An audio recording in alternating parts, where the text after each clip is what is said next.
Hi. Hello. Cute. Welcome. Oh, I'm at an Avalikin. I should probably Bird up. there. Bird up, bitch. I'm one of you. Bird up. All right. Yeah. Hello. Welcome to Plurality Bird Part up. 2. Ooh, part 2. If you did not see the first part, it's up on YouTube. And I'm sorry if some of this will be confusing. We're going to talk about communication within systems, and we're going to talk about blending and switching and the concept of fluidity within a system. It's not going to be very long, my section. We had so many questions last time that this time around we have an hour and a half for questions. Yay. So be thinking or writing down anything you would like to ask as I'm talking, and then we'll form a line and go with it. So let's talk about communication. Last time I set up a situation or a scenario where we talked about how communication can be very difficult between system members, and this is true. When you think, you don't think in pure language, even if you think you do. There's a lot of emotion attached. There's a lot of feeling attached. There's a lot of just vibes attached. And when you're talking internally, you're sending all of that information across. It's not just language. And if you were to hook up your brain to somebody else, this would not translate very well. You'd have to learn how to effectively speak the language of whatever packets they're sending to you. And when people first discover that they're plural or the walls come down in some way, communication is often the very hardest part. Communication is also the most important thing. If you have symptoms of DID or OCD, communication is the most important thing when it comes to recovery and when it comes to working together as a system. When systems first start out, the most important thing within communication is to understand intention and to understand wants. Most of the time, when the walls come down, it's because someone really wants something or really needs you to do something. And that is kind of a forcefulness. It gets pushed towards you. And if you are closed off to communication, that can go very poorly. It can cause a lot of resentment. It can cause a lot of problems. So when someone comes to me in the very early stages of like learning that they're plural, learning the ropes, I give them exercises to build communication first and foremost. If someone is questioning whether or not they're plural, the things I recommend, there's two things that I recommend. The first being get a sheet of paper, like a physical sheet of paper or notebook, something like that, and just write notes. And this comes with two things. The first is put your pencil or pen to paper and let whatever comes out come out. Let whatever comes out come out, and just see what happens. And oftentimes you'll get new things that way. If you are a little further along and you're not just fishing, you can just write notes to each other for each other to find. And this is really helpful. There's something about writing that the brain tends to relate differently than something like typing or talking. Writing has an intentionality to it that makes it easier to communicate. It's a very good way to communicate between system members. A very common method that I also ask people to do if they're questioning or investigating is leaving a note in your brain, which I realize is a pretty heady concept. But when you have the intention to reach out to open a line of communication, it's often very well received, even if the specifics of it are lost. I tend to say like it's like leaving a note on a signpost or leaving a note on a desk, just saying, hey, I would like to talk and I would like to listen. Doing those two things can greatly improve outcomes because it shows an openness where if they feel like they're being ignored, they wouldn't have gotten before. So these two exercises are what I tend to tell both new plural people and people who are questioning. It's a very simple way to get communication flowing. Now, once it is established that there is something there and they would like to communicate, actually building up communication can be very difficult, but luckily you have them always, and you can practice at all times. There's a lot of ways to think about it. There's a lot of things to do, and ultimately, if you are a new system and you're trying to communicate it, it's best just to listen and try. But what I've seen be very successful is sending out yes or no questions and trying to see if they're interpreted, and then just asking for a feeling back. And if you are the one communicating that feeling, then sending as much positive or negative energy or vibe or whatever is very helpful. It's very good. Just yes or no is good, and that can open up communication in ways that help, that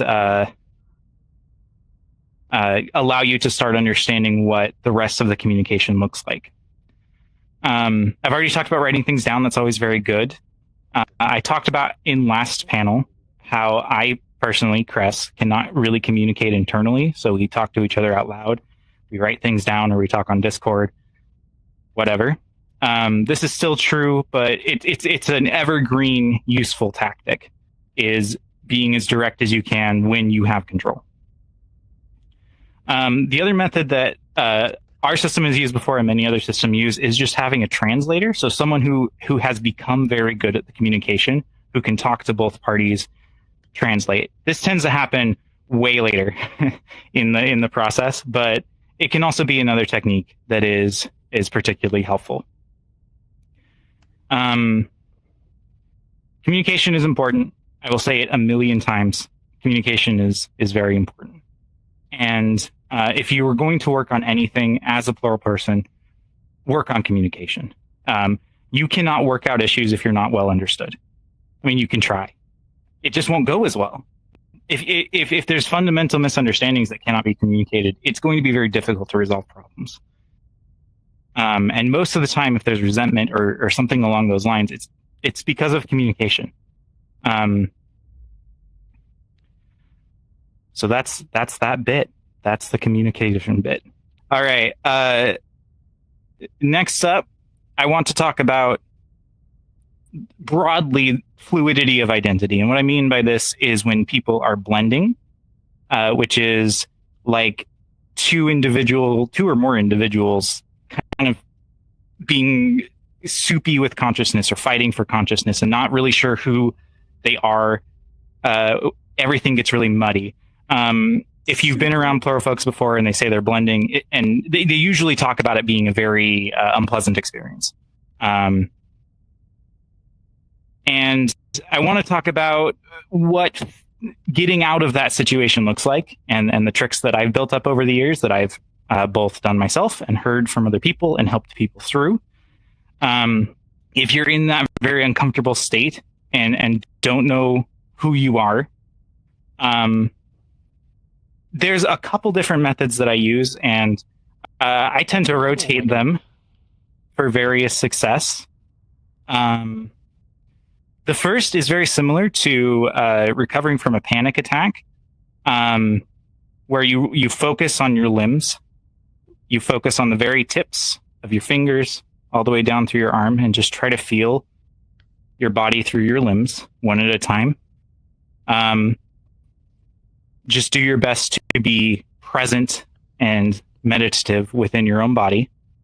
Feeling your limbs is helpful for reasons that I believe has to do with the the way that they are sensory, if you try to imagine the tips of your fingers warm, you probably can. It's basically that. It's basically feeling your body. The other thing is also a technique commonly used to help with panic attacks, which is grounding. Just try to sit down and plant your feet to the floor and feel the solidness underneath Feeling it. your breathing. Sorry, I was. Yeah. I'm sure many of you here know how to know some coping techniques for panic attacks. Coping techniques for blending can translate pretty well. Hard stuff. Something that doesn't super translate very well is when you are blended and you think you know which entities are blended, just make a decision. If you feel like you might be someone, run towards it and just be that. Even if it doesn't feel like, even if it doesn't feel super correct, don't try to discover, just force. Which I know sounds counterintuitive, and I know sounds like more of a violent thing than it really is. It is just the more you think about I am this, the more likely it is that this comes forward, and the blending stops.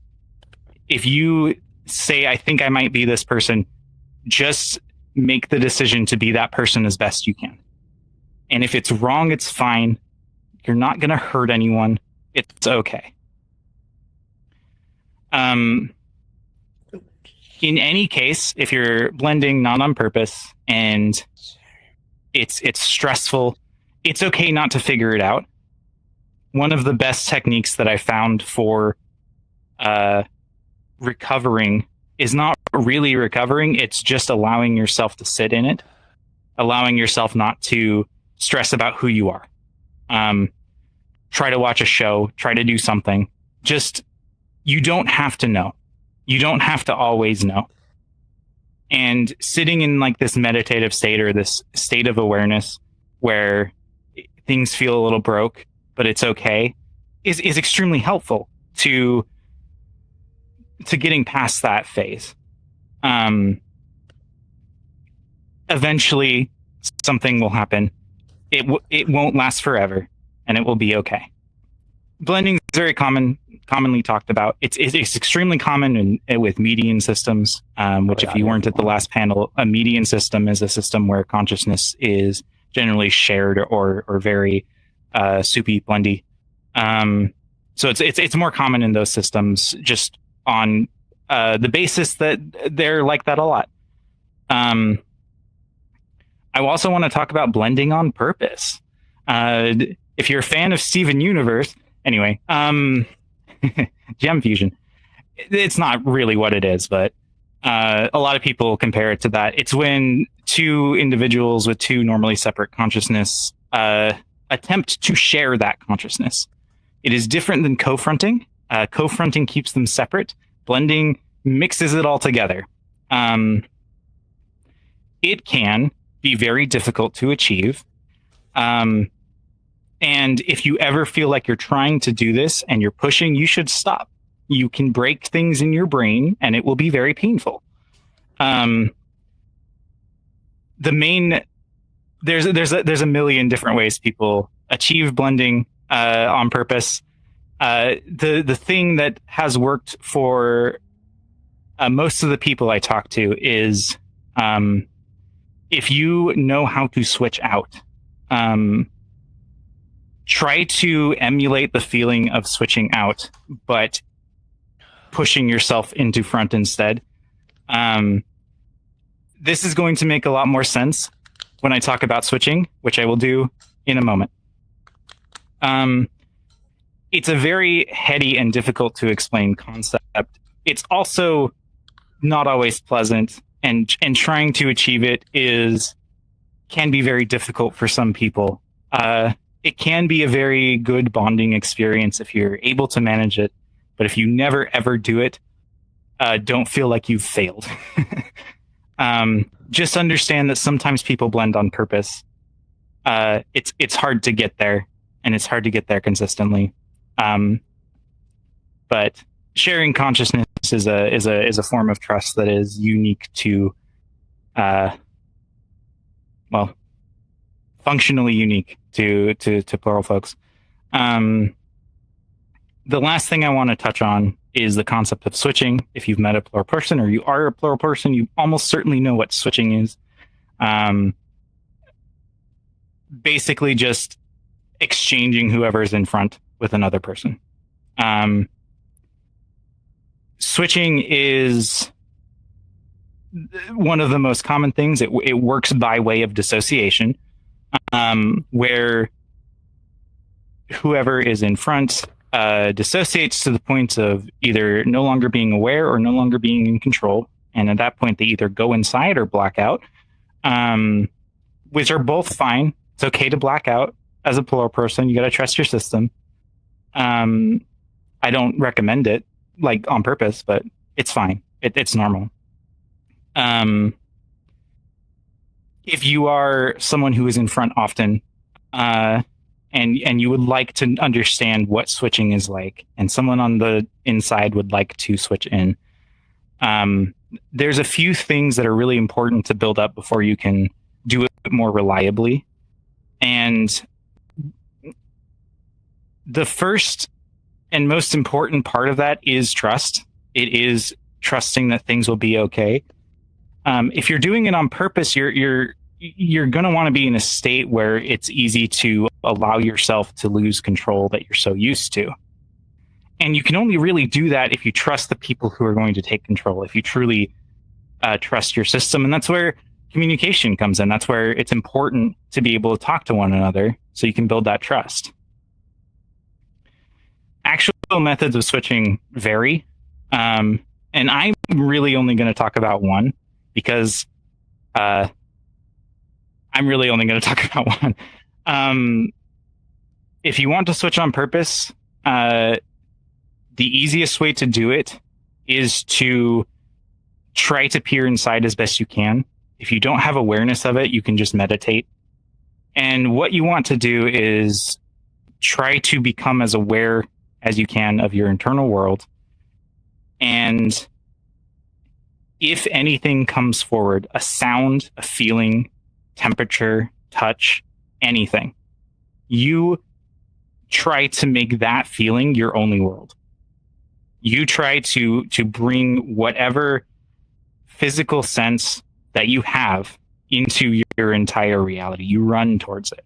If anyone has experimented with lucid dreaming, the concept of wake-induced lucid dreaming is extremely similar.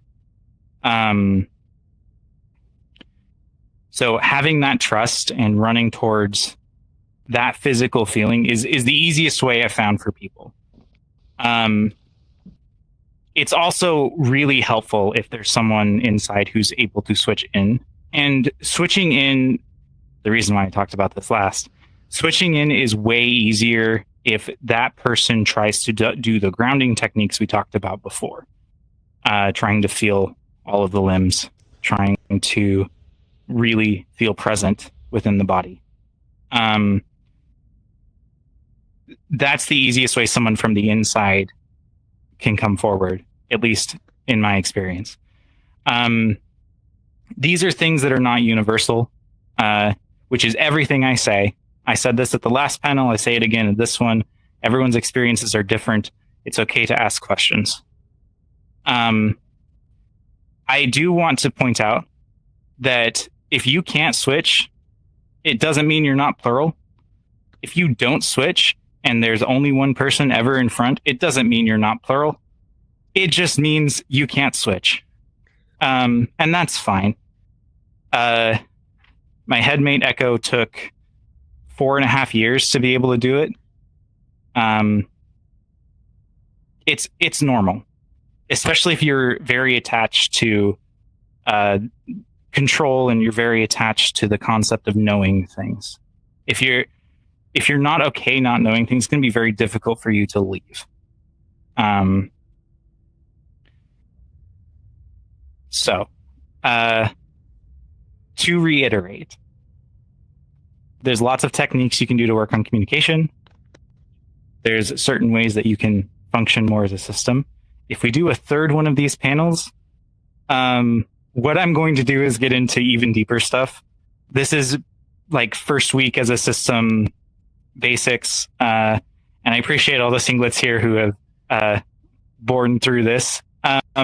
I wanted to give a lot of time for questions because questions seem to be the meat of the last panel, which we will be doing here. I would ask that if you have a question, you line up on this side. I'll hand you the microphone, and we can go from there.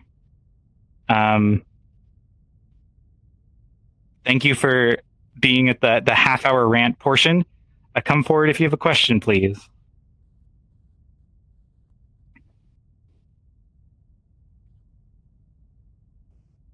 And you can line up. You don't have to come one at a time.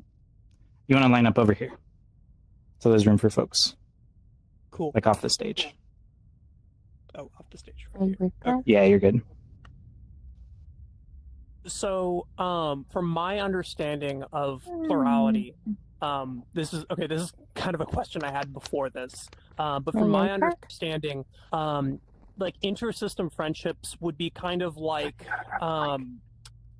being on a submarine, like a military submarine. Like you're there with people, you didn't get to choose necessarily choose those people. Sparkly, but you're it's there, and the nebula, goal is to and make sure trying the to make submarine it fluffy doesn't too. sink. Is that an apt comparison? So everyone's thing is secure. So the question was, is friendships and relationships within a system comparable to being on a submarine where you can't pick the people you're with? I would say so.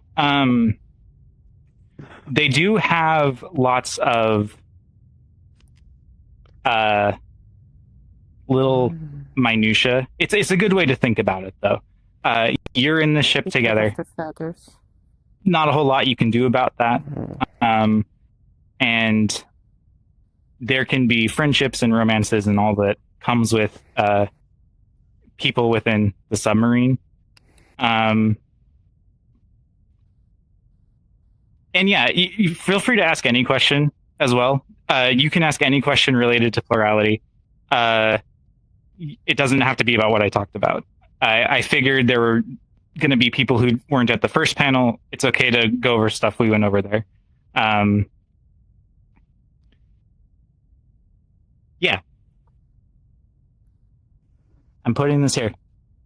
I was plugging something in. That's why I waited. Yeah. Adorable. Hello, I have a question. So, in my own head, as somebody who is not plural, I will oftentimes have an internal dialogue with myself where there's two very distinct conversation points happening, but they are both very, very much myself. Would you say this is somewhat comparable to like an internal system dialogue where there are two distinct speakers, so to say, speaking, or would you say it's a lot more of a soupy applesauce? I would argue that applesauce is already soupy. An internal dialogue like that, I wouldn't call it as comparable, and mostly because there generally is a lot of there's a lot of trying to gain understanding. If you have two parts of you and it's just you that are talking, you know what you mean in every case. Like, I mean, not in every case, but you know, if you're talking to yourself effectively, if you have this internal dialogue, you understand what you're saying. There's not really room for misunderstanding because the intentionality and the language all comes from you. There's actually a very common therapeutic technique if someone has an internal voice that's more intrusive thoughts, that's more hammering you with negative emotion, is to then on purpose create an advocate in your brain to then talk back and fight for you. It's a very common technique, and having an internal dialogue, having an internal dialogue like this is both normal and fine and good.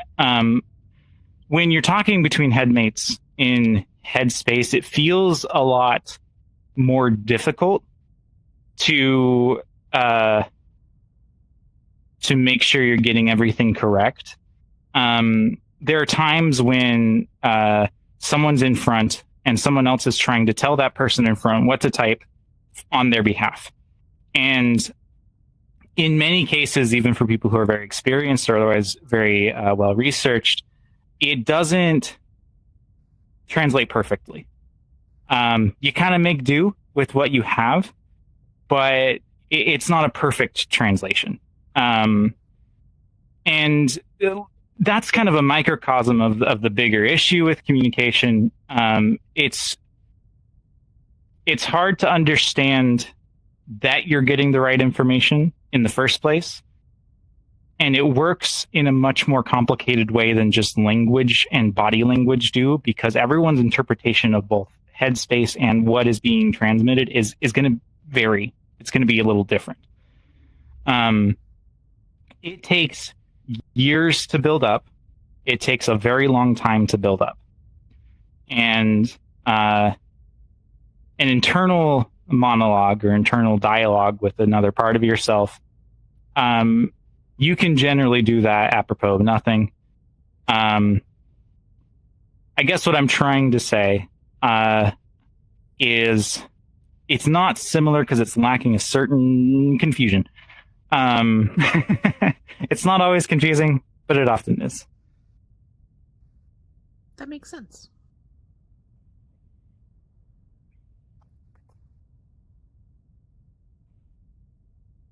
I guess I'll stand up because it feels a little bit more formal. I apologize.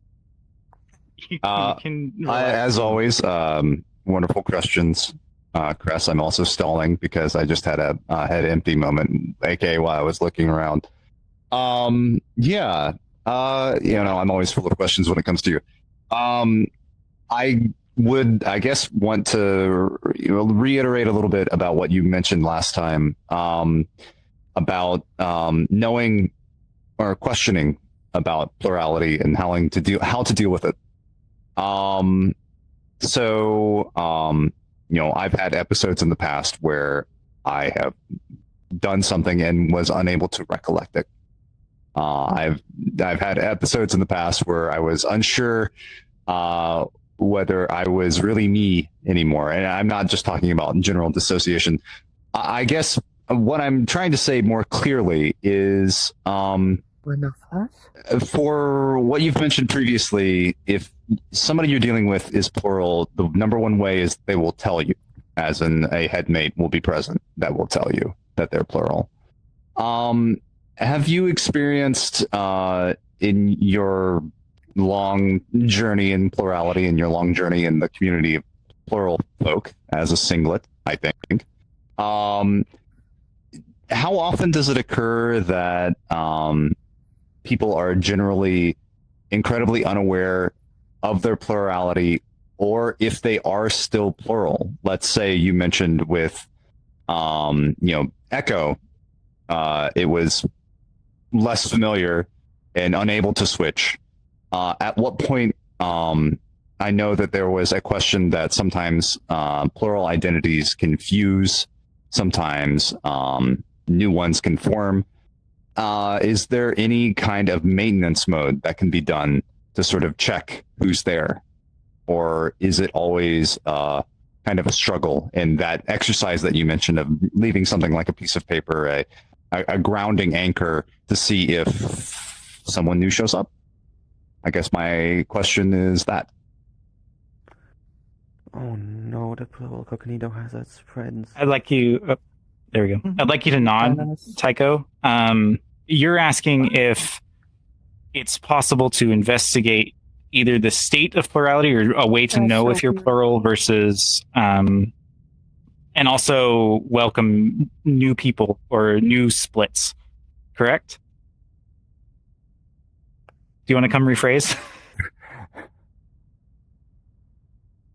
I apologize. I ramble. No, I guess yes. It's maintenance. I guess you did cover it. Like how How can you tell if you're already a plural person or if you've dealt with plurality before, if an identity has vanished or emerged, and the general application of finding new identities of that occur? Does that make sense? Okay. Okay. So if you're already plural and a split happens, or you find someone, or someone wakes up from being dormant in any which way, I have not encountered a way to reliably determine that has happened every single time. It's usually very responsive. And what I mean by that is there will be some kind of foreign, again, going back to wants and desires, some kind of foreign drive or push of some kind. That can be number one. Number two, and this usually happens in the case of splits, someone new gets immediately pushed forward, and what they know and what they remember is the roll of the dice. It's very disorienting. This happens mostly in traumagenic plurality. I have not met an endogenic system that has had nukes like that dropped on their life. When I split, I knew what had happened, and my last memory was being Echo, and I panicked because I'm no longer Echo, and I could tell because I didn't want the same things. I didn't want to be the same things, and I'm clearly not the same things because I'm much taller than all of you. But I've not seen a maintenance mode, and in the times where we have gone looking, generally it causes more strife than anything else. Within traumagenic plurality in particular, you don't tend to want to go looking. You tend to want to be responsive to emotions and feelings and try to find the source of those. But looking for by its own merit or on its own sake for no other reason tends to result in some pretty bad blending experiences, some mental strife. It tends to not be such a good experience. You generally just want to be reactive to what you are feeling and trying to understand why you're feeling the way you're feeling, really just digging down into those feelings. And if it ends up being that they're coming from another person, then finding out what that person wants and needs and working with them. You kind of have to be your own investigative therapist. And you learn how to do this over the years. You learn how to isolate where feelings are coming from. You learn how to understand that you need to look, but you're not chasing a person. You're not chasing a split. You're not trying to find new. You're trying to find the source of what's existing. Does that make sense? Okay. Yeah, reactive, essentially. Yeah. You gotta be reactive.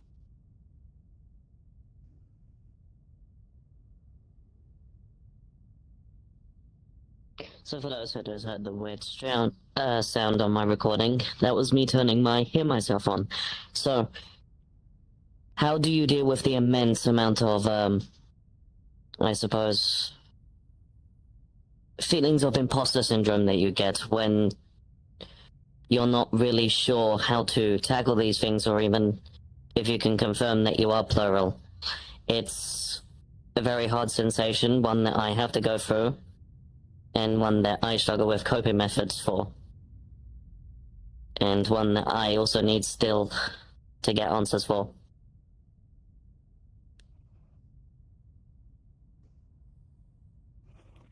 So, first off, your headmate told me you're plural, and I'm inclined to trust them. Basically, not knowing, questioning whether or not you are plural after the fact, after you have people who are already acting as their own agents, is part of traumagenic plurality. It's a very common symptom of traumagenic plurality, and usually, if you dig deep into it, you usually find that the source of that is not wondering if you're plural. The source of that is trying to find a way to demonize yourself, because everyone I know is plural, and if I'm pretending, then I'm fake, and those kind of things. This isn't always the case. And I feel like understanding where those thoughts are coming from is a good step to remedying them. Understanding that it's not only common but expected for you to doubt and for you to try to talk yourself into it all being fake.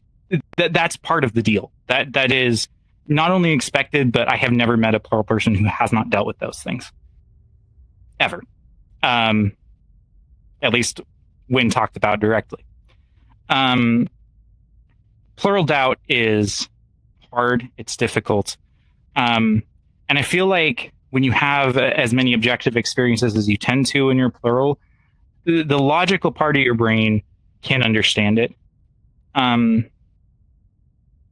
want to posit something. If you think you might be faking something, you're not faking it, because you would be making the choice to fake it.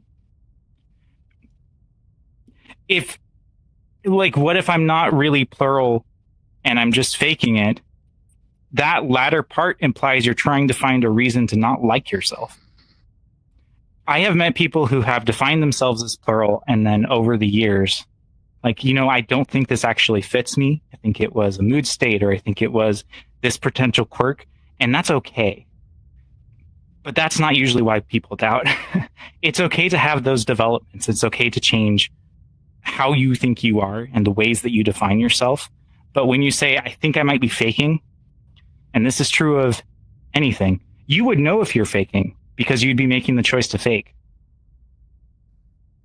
If you're plural and switches happen in the shower or by yourself or when you're sitting at your desk doing nothing, then you're not faking it because there's nobody to fake to. If you still get super dissociated or amnesia in situations where it doesn't benefit you to fake it, you're not faking it. There's no reason to.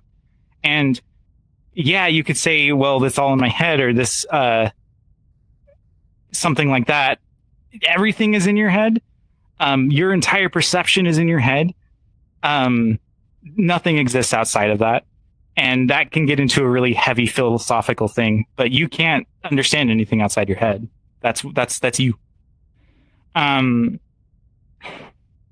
So I feel like a lot of the plural doubt comes from the desire to either demonize yourself or escape.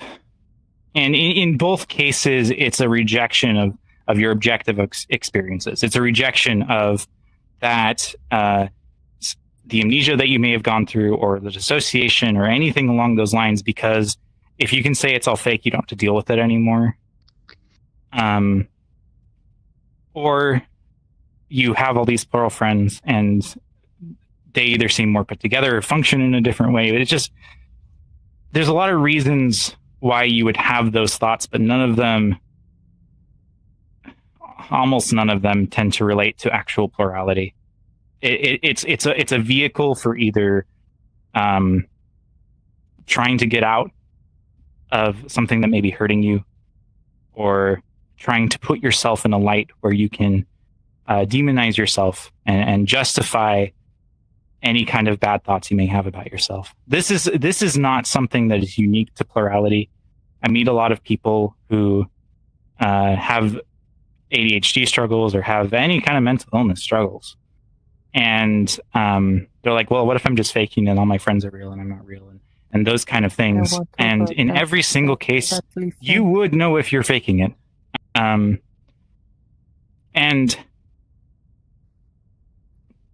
if you were to be faking it, you would not be asking if you are faking it. Worry that you're faking it is not. It's oxymoronic. And yeah, you're real, all of you, whatever you go through. Anyway, might go now.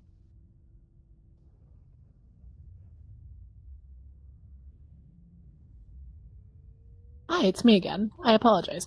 So I would like to preface this question by saying first and foremost, if you do not feel that it is either appropriate just in general or to be spoken about here, please say so. I don't mean any negative or anything like that. I'm just simply curious. You've mentioned before, specifically at the last panel, about like the development and the emergence of new headmates and fragments and such of that. Is there a case for the inverse? Is there a situation where either headmates might blend or absorb permanently, or there is like a cessation of that? Is there anything? Is that something that's happens, I guess, or is it once it's brought forth, it's here and staying? Again, you don't have to answer. I will answer. I still have the mic. So, yes, to answer it shortly, your system, most systems are not static.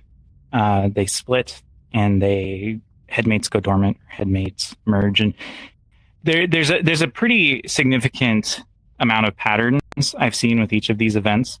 And I talked before about intentions, and I talked before about wants, and it's usually related to that. If someone goes dormant, or a merge happens, or something along those lines. If someone is going dormant or has gone dormant, it's usually because they don't have anything active that is driving them forward. There's no reason to pay attention or be around. There's some kind of fulfillment. That doesn't mean that if you are fulfilled, you go dormant. That's not what that means. It just means that if they were very purpose-driven or otherwise doing something for a reason, if they don't have anything else attaching them, sometimes they just detach. They go dormant or something along those lines. Now, fusion is usually, when it's not intentional, it's usually as a result of restructuring, so to speak. There's usually more changes that are involved with the system that cause fusions. Oh, she left. She crashed. Don't worry. Yeah. So when it comes to fusions, it generally is either done on purpose through therapy, or it happens after a split or after a bunch of people go dormant. Something happens in the system that ultimately changes the paradigm, and you find parts of someone you thought were gone in yourself, or you just have inexplainable new feelings about something. It's not static. It is a lot more fluid than people tend to think. And so there's that. The other side is external factors. And many external factors can be like medication, or like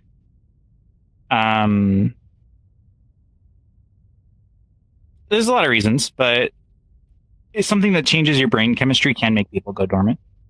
Avu'rii's about to go. Thank you for aiding in the recording.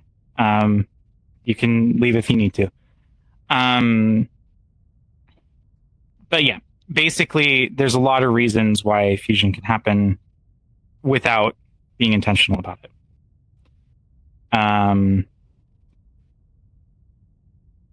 Yeah, we don't currently have a line. So if you have already asked a question, or otherwise feel like you might be taking up space, feel free to fill the line anyway. We're just talking about stuff. Hi, Tholen. Hi. This might be an odd one because this literally just occurred to me, but last night I had an incredibly vivid nightmare, and this is actually not too unusual for me to be able to remember my dreams and have vivid dreams, but it made me realize that none of my headmates ever appeared in any of my dreams, except for that one time where Artemis was there, except not really, I was just texting him on my phone. Also, the only time that a phone appeared in one of my dreams ever, which is also strange. But is this normal for them to not be there? Because I feel like they should be.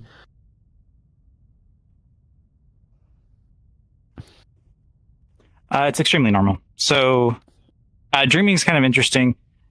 This isn't true of everyone. Dreaming is such an interesting and weird thing that happens to us. But the trend that I found is that in systems where consciousness is different, when you dream, you all share the same dream. It could be someone's dream, but you're all there. You all share it. That's the most common thing I've seen. I have heard of people talking to and meeting headmates in dreams, but that is far, far more rare in my experience than people just having the same dream. And I know this because I went and asked a bunch of people, but most of the time what happens is people will talk about, well, I don't feel like this was my dream. And it kind of sucked. It was kind of bad for me, even though it was good for my headmate. I don't know how it functionally works, and neither does the larger community who researches plurality. There is almost certainly an intersection between plurality and dreaming, but I could not stand up here and speak authoritatively on it. The most common thing that people have told me is that everyone shares the same dream, or everyone has different dreams. Only a couple times have I heard people meeting headmates in dreams, and in almost all of those cases, it's because they did lucid dreaming and it was very intentional. If that answers your question. Feel free to come up if you have more questions. If not, I will ramble about stuff.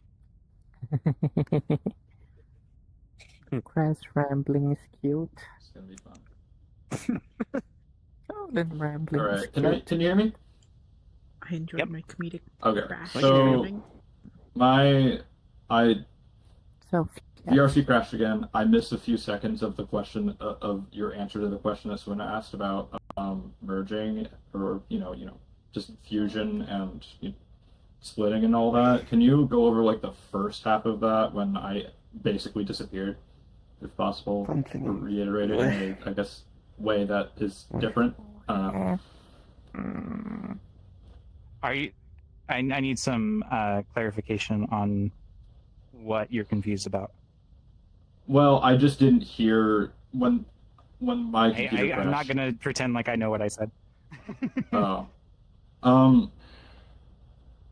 This is recorded. I know. I'll just have to look back at the recording. Yeah, I'm sorry. This is an It's entire okay. fugue stay for me. It's okay. Did you have a different question? No, not really. That was the only Okay. thing I was confused about. I've been having tech issues all day, so it's whatever, I guess. Big con. Okay. I suppose, what time is it? We got another hour. If you do have a question, I will just talk about plural stuff. Oh, there we go. Hello. hello. What's your favorite identity affirming stuff to do as self-care to help you feel more individual and grounded and all of that?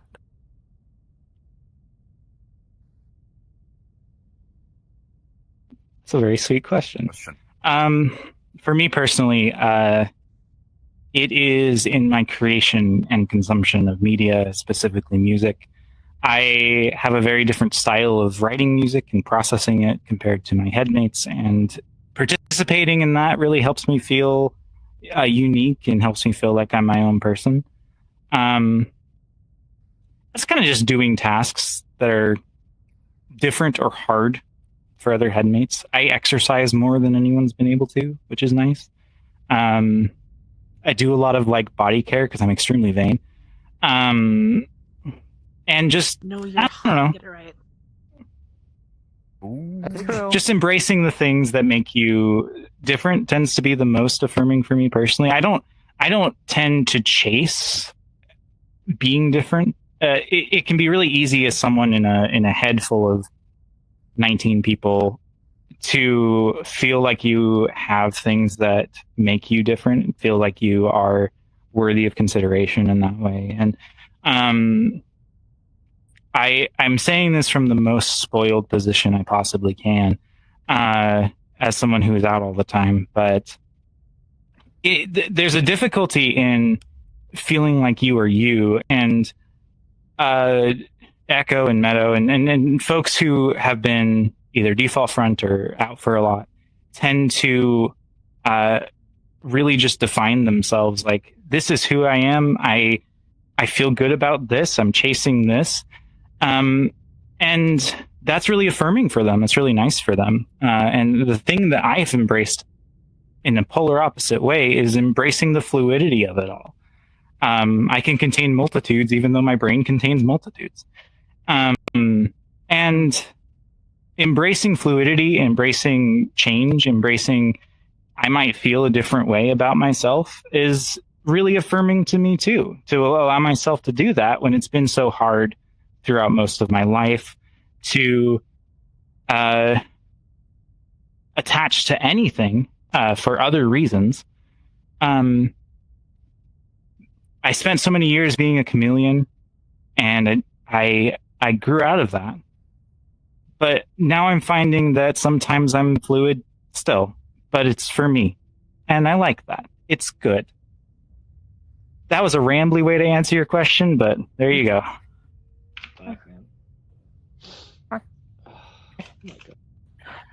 Hi. Normally, cute. Normally, my headmates only appear in VR, like the Switch.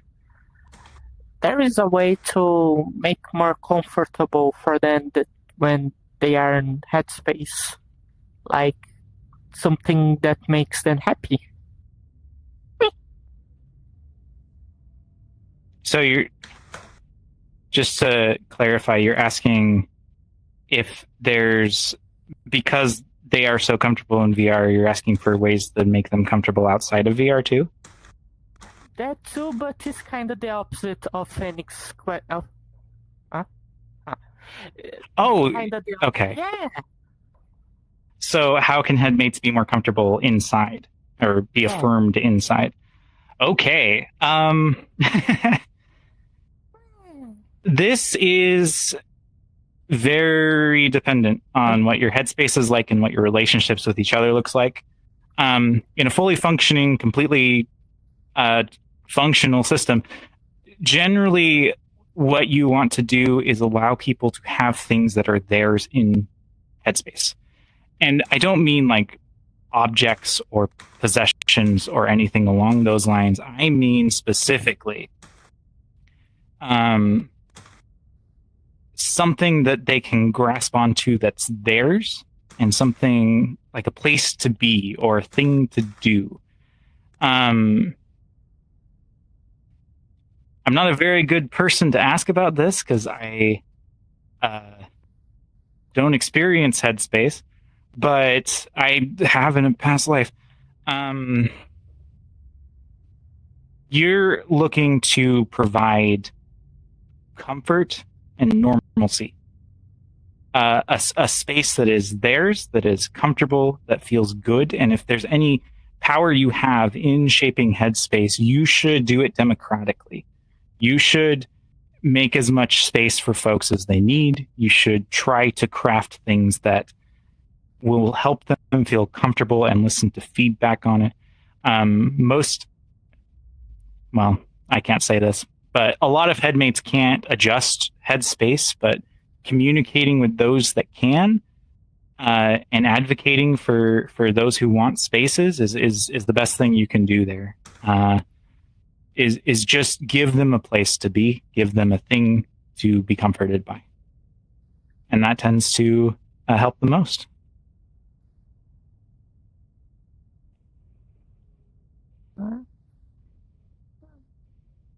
I think in a lot of ways, Maya may have asked, and I think you may have already answered this question in that way, but I like to come here with difficult questions. And in the same... is it not being held? No, there you go. It's working for me. Oh, it's working now. All right, I apologize. I think Maya may have touched on this anyways, and I think your answer may have touched on it as well. But I'm still going to give the same disclaimer as Swoona did. Because I do enjoy asking hard questions. I'm less empty brain when I have to do that. So, how do you deal with negative headmates? Let's say that there are headmates that have irreconcilable differences. I'm not going to be as gauche to ask if you have dealt with that before, but in general, in the plural community, how can it be handled? I know that's obviously the cornerstone of a dysfunctional system, but I'm deeply interested in how exactly any attempt of understanding can be reached in something like that. Good throw. All right, this is a complex one. This is a very complex one. It is not only common to have headmates that have animosity in some way. It is not. It's not rare, especially and particularly in traumagenic plurality. I touched on this very briefly last time. I got the mic. I touched on this very briefly last time. There's a role that is often filled called a persecutor. And a persecutor is generally animosity outwards towards the people in your life or animosity inwards towards you. And I talked last time about how dealing with persecutors involves first understanding that it is not specifically them. It is the brain using them as a vehicle to cause you harm or cause people in your life harm. And second, they generally have to be worked through directly. It's how take this person outside of the scope of plurality. You should work with them in a similar way. But that's not the whole story. That is a good starting point. When there's animosity in a system, it all goes back to wants and desires or expectations. This is true of most interpersonal relationships as well. When an expectation is not met, there tends to be resentment buildup. And it doesn't matter if those expectations are toxic. It doesn't matter if they're logical. If they're not met, there's going to be resentment buildup. And the way to get past that within a system is to try to listen as best you can, to try to give them room to vent, even if it's very toxic. Giving them into an environment where they can share these feelings and work through them is really important. Because if you don't, that energy is going to go to you in inopportune times. It will go to people you love in inopportune times. And so giving them someone to talk to who's prepared for toxicity, who is prepared to handle that can be good. But you can also talk to them in that way if you're able to. And the better you are at not getting defensive, the better it will go. It's often compared to like dealing with a like edgy teenager who's just trying to get a rise out of you. That's often the tone it takes. It's often way too much. And coming at it from as understanding as you can scope, coming at it from where is the source of this pain perspective is really important. I'm not going to give examples for fear of setting some people off. But if someone is saying something extremely edgy or extremely self-harming or directed at someone else that's really, really bad, then try not to validate the action, but try to understand where the emotion is coming from and just try to hit that directly. You can be patient if you understand that this isn't someone who is in a logical headspace. You don't have to treat toxic and awful, damaging thoughts as valid, but you do want to validate what they're feeling. Because there's always a reason why this happens. There's always a want behind it. And understanding what those things are tends to be really, really important. I'm going to tell a personal story with some vagueness, but I've had a few persecutors in my system that's caused a lot of damage to both myself and my relationships.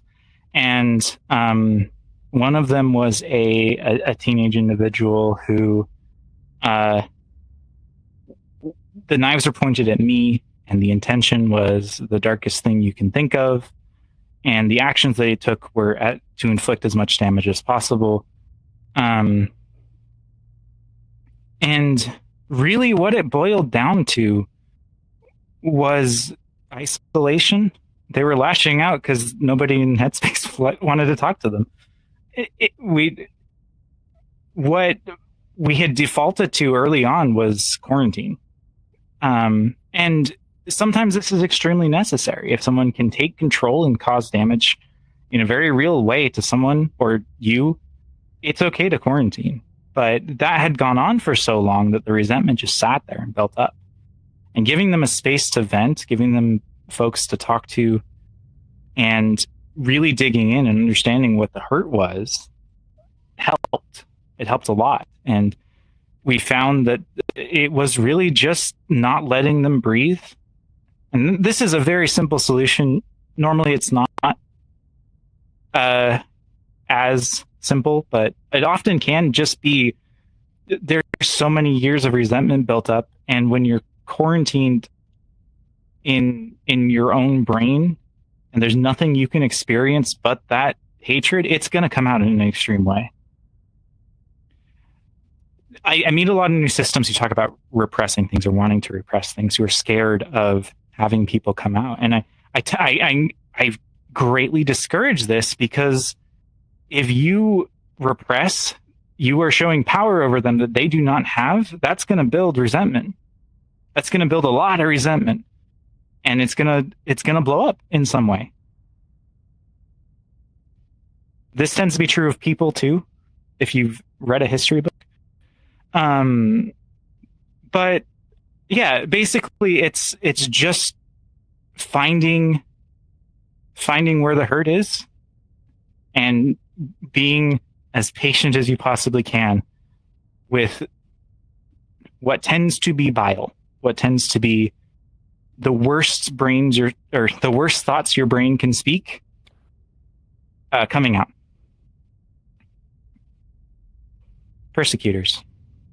Traumagenic plurality. All right.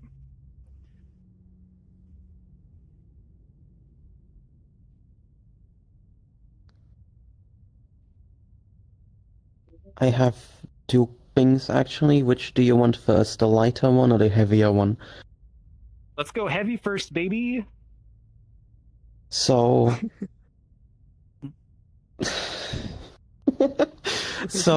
I'm gonna have to be incredibly vulnerable here for a moment to ask this, but I think it's important. I don't just like have the plurality.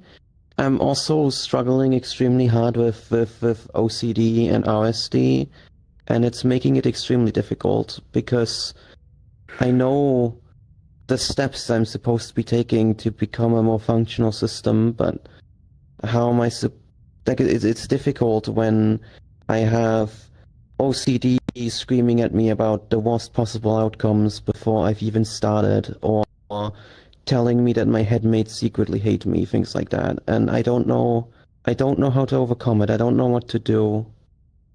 I don't know what to do.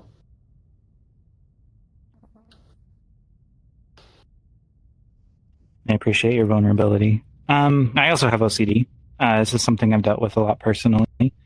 For me, OCD is much, much harder than DID, but anyway.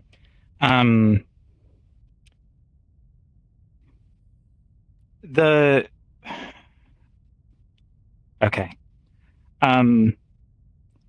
The cop-out answer is please have therapy. Therapy is a godsend, but how I address it in my own personal life and the advice that I tend to give people revolves around making active efforts to allow others to help you stop the spirals. And when I say others, I specifically mean your headmates. If you are spiraling about someone, you should ask them. You should talk to them. Because when you are having these thoughts and in OCD, the thoughts are often extremely deluded or delusional. Not to say you are delusional, just the thoughts are. It's maladaptive, medical terms. And if those thoughts are about someone, it's a lot easier to just be like, hey, do you feel this way? Because them saying no and them trying to help you tackle your specific current spiral is going to be generally more helpful than you just trying to tank it. And the good part about that is when you're having a spiral about a headmate, hey, they're there. You can ask them. They're available generally. You share a body. And I think it's also a good avenue if you did actually do something that they didn't like for them to be able to talk about it. But if any of your headmates are listening, please try not to rag on Tholen if she is spiraling. If you communicate the things that are hurting you, then the ways that your brain is trying to convince you that you're being bad or hurting other people can be addressed directly by the person you're worried about. And I do this with spirals for anyone. I have those kind of relationships with my friends. And I understand it's not always going to be universal, but yeah. Allow your headmates to give you comfort. And when you've done that enough and when you've gotten through it enough, sometimes it just builds up a reflex. And when your brain plays the greatest hits, you also know what to do about it. It will also help instill trust. Generally in traumagenic plurality, feelings are shared. Not all of them, but like really strong feelings can be felt. They reverberate. And if you're struggling, they'll probably know about it. And if you otherwise have had good relationships or otherwise have had good communication, it's almost certainly going to be a good experience to just talk. And I know taking that step is the hardest thing. I know it's really, really difficult, but it becomes easier. You got to push one time, and then all the other times are easier. Does that make sense?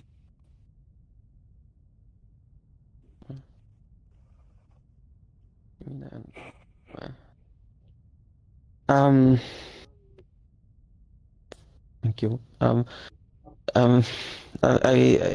want to talk to you more about this, but I promised a lighter question, so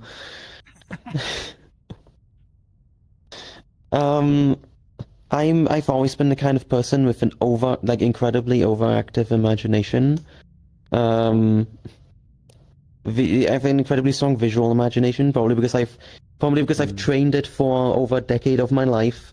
When I was still in school, always just zoning out and being in my own head, making up movies in my own head instead of paying attention in classes, because those are boring. And so that kind of makes things difficult in one aspect for me though, which is that I still don't really understand what headspace is, because I don't understand what the difference is between headspace and my regular imagination, things I can imagine regularly. So whenever I talk about what's going on in my headspace, what I actually mean is this one consistent location that exists in my imagination that I go to whenever I want to be with my headmates. So that's the closest thing I have, because I don't know. I don't know what the distinction is. We'll get it. There we go. This is a difficult one to answer, because it is different for most people. You do have a very vivid imagination. Headspace is... Okay. Everyone has a headspace, even if you're a singlet. The reason why it's talked about so much in Plurality is because accessing it is way, way, way easier when you dissociate. But people who meditate often and are very good at it tend to develop headspaces that they can get into as well, completely regardless of being a singlet or being plural. Which I realize doesn't directly answer your question. How I tend to define it for myself is headspace is any mode of being that involves the others, and any mode of being that doesn't is my own imagination. That's the only way I can define it for myself. How you define it is going to be dependent on how you process it in the first place. You talked about it being a space where you can interact with everyone. That's fine. That's all well and good. You can keep doing that. I also would argue that making the distinction is not terribly important. It's really common in like plural communities and plural spaces to explain your headspace or your whole system. You don't need to do this. You don't need to have these things well defined. That it exists doesn't mean it has to be defined. And the only time when you really need to mess with it is if something is wrong or you're not satisfied with an aspect of it. If this answer is vague, it's because the concept is nebulous and everyone's brain is different. Ultimately, how I define it is not how everyone else needs to define it. I just define it as the shared space. Anything that involves other headmates is headspace to me. If we can talk through it, it's headspace. If we can picture it together, it's headspace. If I think of something and it goes out to everyone, which doesn't happen with me, but happens with my other headmates, that's headspace. Anything that's like communication, it doesn't have to be a space. It doesn't have to be anything. It's just in the context of plurality, it is the mode by which we communicate and the mode by which we exist. In the concept of everyone else, it's just your inner eye, your sense of internal. And however strong or weak that may be is, in the eye of the beholder. I don't have anything further to add. Anyway. Wonderful questions, Well, Hey, so I'm coming at this from the perspective of somebody who is otherkin, Therian, and Avalikin. When I hear my pack mates, they speak to me in a sort of mind's eye kind of voice where I don't really hear what their voice actually sounds like. When you are spoken to by headmates, what does it feel like? What does it sound like? Precious Tolan. This is an extremely heady question. and it will be easier if I answer it as if I'm Echo or Meadow or someone who is more attached to the internal world. So it doesn't sound like anything in particular. Generally, how you can tell it's someone else is that okay.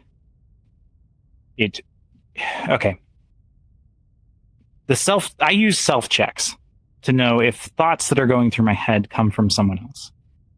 And the easiest way for me to do this is to interrupt it and try to control it as it's speaking.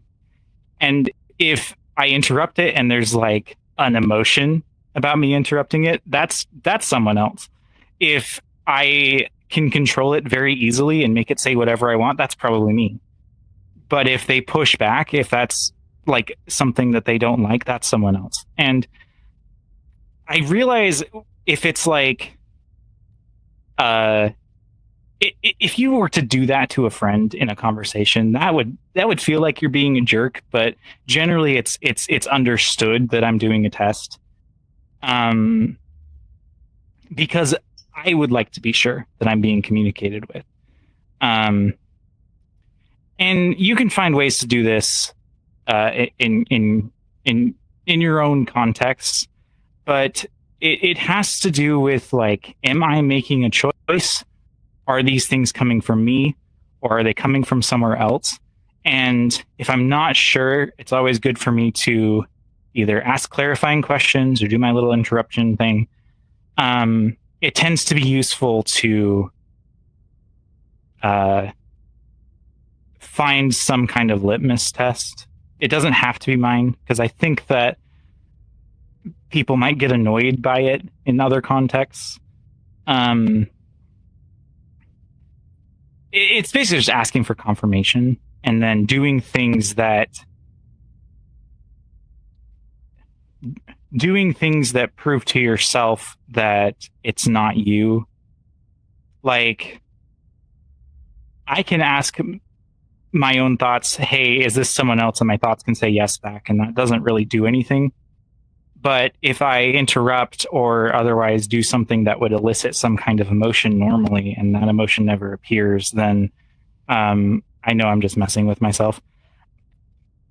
I'm coming at this from the perspective of someone with OCD who has really bad thought spirals all the time. And so like these kind of delusional thoughts happen all the time. And so me doing checks that only work against myself that doesn't do anything. I can get into a really deluded state that way. But doing something that I has to elicit a response that doesn't come from me is the only real way that I do this. I think like Echo's around often. Echo is watching often, and Echo's thoughts are often very loud, and I can hear them. And sometimes my brain is going on a thing, and I think it's Echo's thoughts, and I do a test, and it's not. This isn't a problem, but I like to be sure just for myself. And so finding a test, that's basically what you got to do. You got to find things that are resistant to you yourself tricking you into believing. Does that make sense? I realize this is all very heady. I think so. It's just for me. I kind of get it, but so for me, one sign that I'm being communicated to by a packmate or by a friend in my head is instant, immediate feedback. And I was wondering, when you're being communicated to by your headmates, hear an answer instantly, or does it feel like it takes time for them to form what they're going to say, and then they say it? That's a good question. Most of the time it happens faster than it would in a normal conversation with someone you don't share a body with. Normally, I can have information thrown at me faster. I wouldn't say it's ever truly instant. I think that drawing on older memories. If it is instant, then they're probably reading your thought process and then understanding what you're going to say. Like if you are thinking loudly, if that makes sense, and being overheard, then you don't have to formulate the question before they have an answer to it. It's so cold. It's so cold. So if they are tuned in to your thought radio, then it is more likely that it will happen before you're even done asking the question, or very, very quickly as well. I usually... That's just how it is normally. If you the less in tune you are, the less capable you are of communicating, the slower it will be, and the more double checking you have to do. But ultimately, it's just if they already have the information, then most of the time it's no reason to like do anything but answer very quickly. Thank you. Let's see. Okay. Damn it, I'm sorry, I have ADHD too. I'm trying to remember what I was going to say. You're good.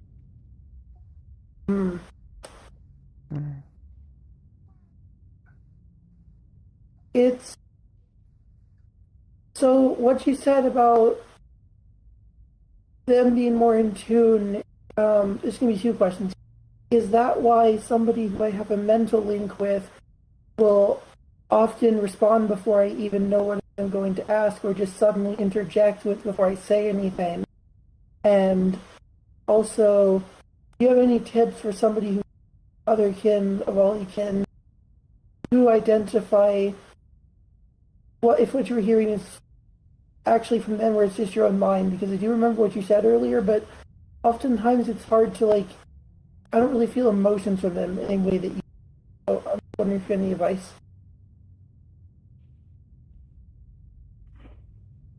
To answer the first question, if you're being interrupted with a knowing answer that has already been preempted by your thoughts, then yeah, that's probably what's happening. They're probably just tuned in. The second question is, I can't say I'm experienced in the types of things you're describing. I have never had that kind of connection in terms of being Therian. I am Therian, but I have not had that kind of experience and can't really speak to it. And I would be afraid to relate it to plurality just on the basis of being able to talk to others in that linked kind of way. So I don't think I can answer it in a way that would be helpful.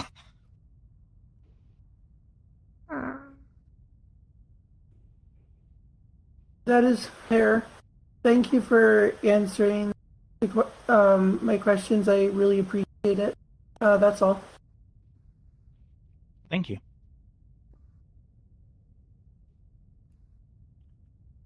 Just so you know, I got 20 minutes left, so if you have a question, you should just get in line now. I wondered if you might speak a bit to etiquette around getting attention from specific altars. For example, if a singlet is friends with a specific altar and they're like, I want to see my friend.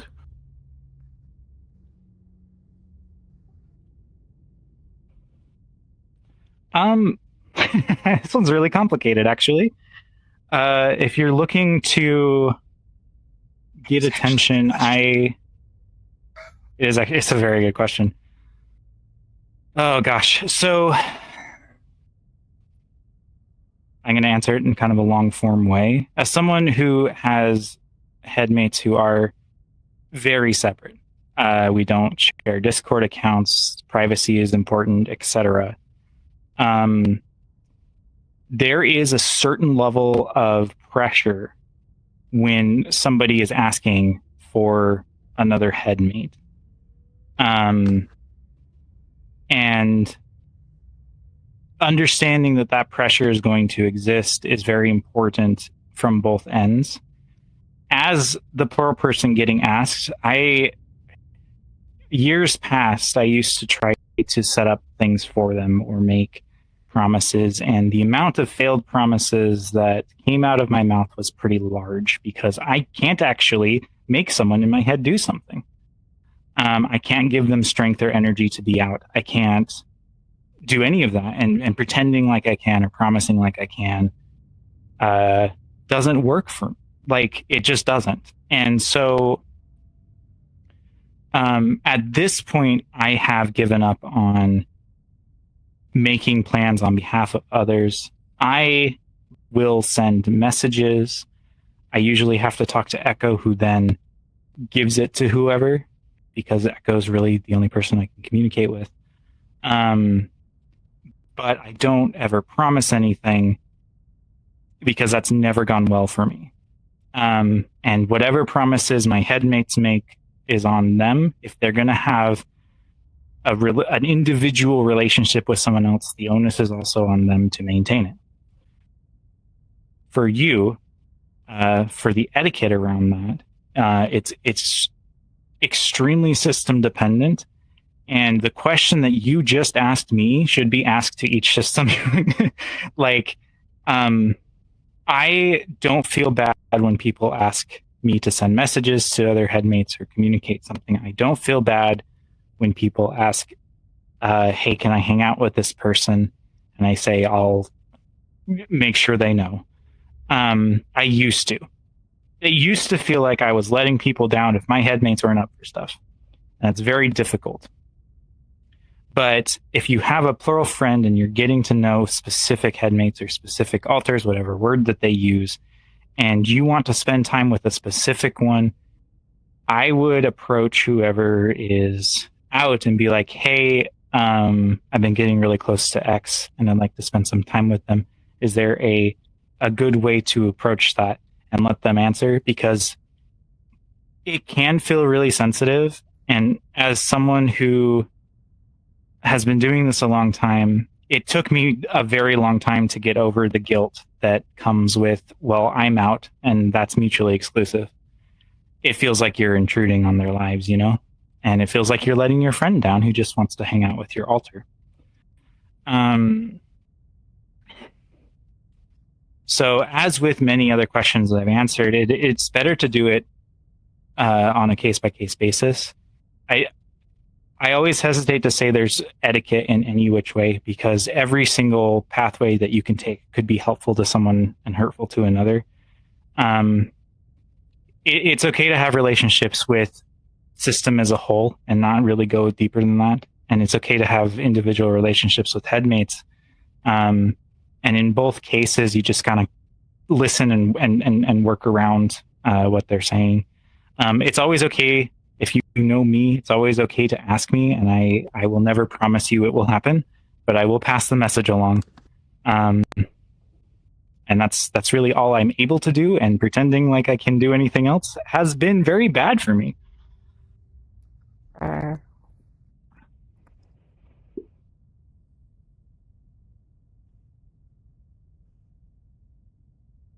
The question is, do the others ever suddenly all disappear? And if so, why? It's possible. And for me personally, people, and often everyone, takes sabbaticals for like 2 or 3 months, and I don't really get much from anyone, and that's actually pretty common. And everyone kind of going silent, in my experience, is one of two things. It's either one, there's a brain chemistry change, usually if you start a new medication. Antipsychotics did it for me, where a lot of people went dormant and it was not very nice for them. But the other can be for a variety of reasons. And the through lines that I've found is either avoidance, which is less common, or monotony, which is more common. If you are kind of just doing okay, and a lot of your alters or headmates aren't like super involved, you can just not see them for a while. for me personally, it happens when I am like hyper focused on something. Oftentimes it'll be a couple weeks before people come back. Everyone disappearing forever, I don't think I've seen. I'm trying to think if there is a person that I've talked to. I've had people talk to who have had their systems disappear for like a year plus. And I've talked to people who have done Final Fusion, which is a different thing entirely. But something that all my headmates have done to me in the past is cut me off from communication, which was not intended to be a mean thing. It was self-deprecating. And working through that is a different kind of thing. I'm trying to think of if there's any situations where I've seen a system disappear without either new medication or without doing it on purpose. And I haven't. I have seen people say that their system disappeared and they're just in denial. I have seen people say their system disappeared and it comes back. I've seen people say their system disappeared when they've been cut off. But in every single one of these cases, folks come back, maybe not the same as they were before, but they do come back. I talked about in the last session how if your brain knows how to split people off, it kind of just keeps doing it. And in every, I want to say in every case that someone has told me that their system is gone, someone comes out in the next 2 or 3 months and does something, and then they just don't remember it. So generally what happens is just a communication breakdown. It is possible for everyone to choose to go dormant. I've just never seen that hold. I'm not saying it's impossible for it to happen. I'm sure it's possible. I just think it's not common. And I think that without intention behind it, there's a lot of reasons for prolonged periods of dormancy, and I experienced that a lot. To bounce off of Phoenix's previous question, when it's someone who is beloved or people want to see and they're just not in front for a while, it's hard. It's rough, both on me and on those that love them.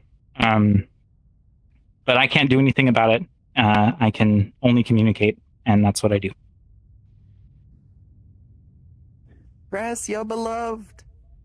Agree. Yeah, actually, it was just going to come up here to say that. Chris, I'm so deeply thankful, and we all are, on how absolutely vulnerable you're being with us right now. I know that trying to understand plurality for those who do not experience it is difficult, and for you to be so willing, so heartfelt in your responses, it really does mean a lot. I feel like all of us here have just learned a ton, not just from this presentation and not just from the last presentation, but just you being around in this community and sharing your love and your compassion has been huge. So first of all, thank you. I was going to ask a somewhat difficult question, but instead, I am going to send it. I don't know. All right. Do it. Okay. Well, I'll ask you another one first. So you had mentioned earlier that you and Echo don't experience. You're almost mutually exclusive when it comes to being out. Do you experience blending between the two of you, or no?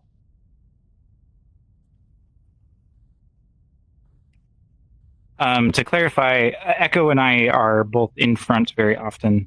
When I was talking about mutual exclusivity, I just meant oftentimes two people in front is a mutually exclusive thing, or certain situations are mutually exclusive. But Echo sits on my shoulders and watches a lot. I don't know if they're here, but I usually have to manually check if they're here. Sometimes they chime in and I'm like, oh, hello, hi. I don't experience blending with anyone. I have not experienced blending at all.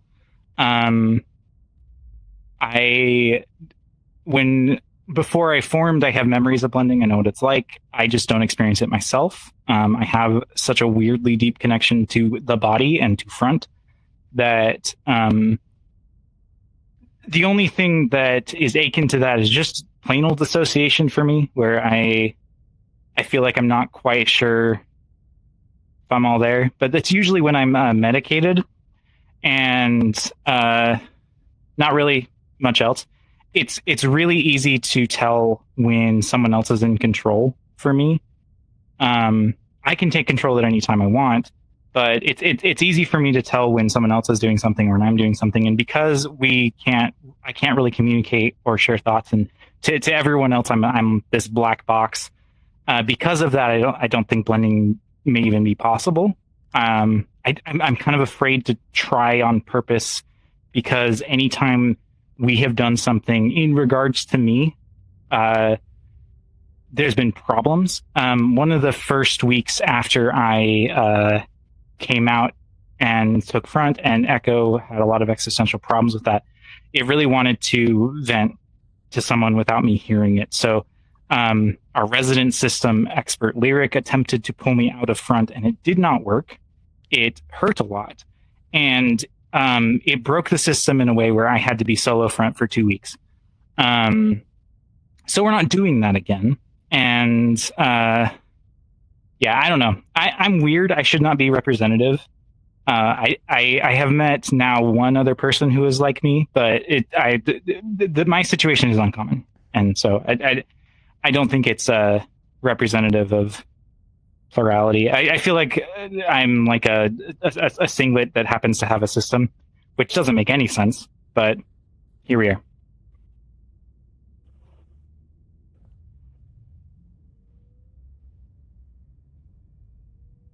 Yeah, that makes the second question very difficult.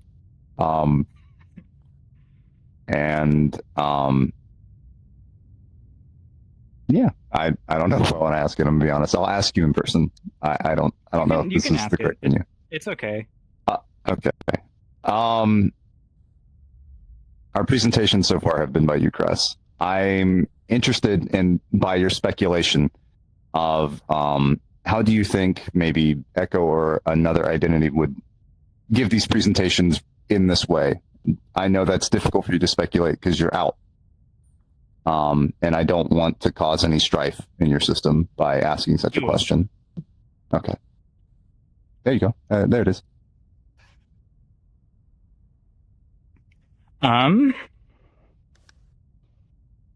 That's an interesting thing to think about. The two people who are the most front comfortable are Echo and Meadow, so I guess I'll talk about both doing this little thought experiment. A lot of you know Echo. Most of you met my system through Echo. And most of you have seen Echo's authoritative style in Avalikin. Echo gets kind of into a particular state where they know they're public speaking, and it becomes more of a very focused thing, very concentrated thing, and they just try to speak and act with authority.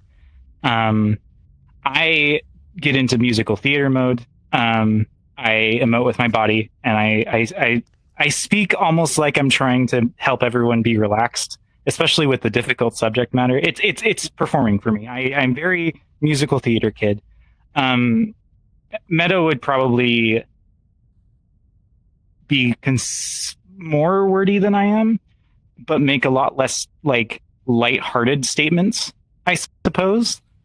This is all speculation. Echo's been pretty bubbly lately. I don't know, but Echo is doing the panel tomorrow with the lore team. So if you want to see their presentation style, you can go to that.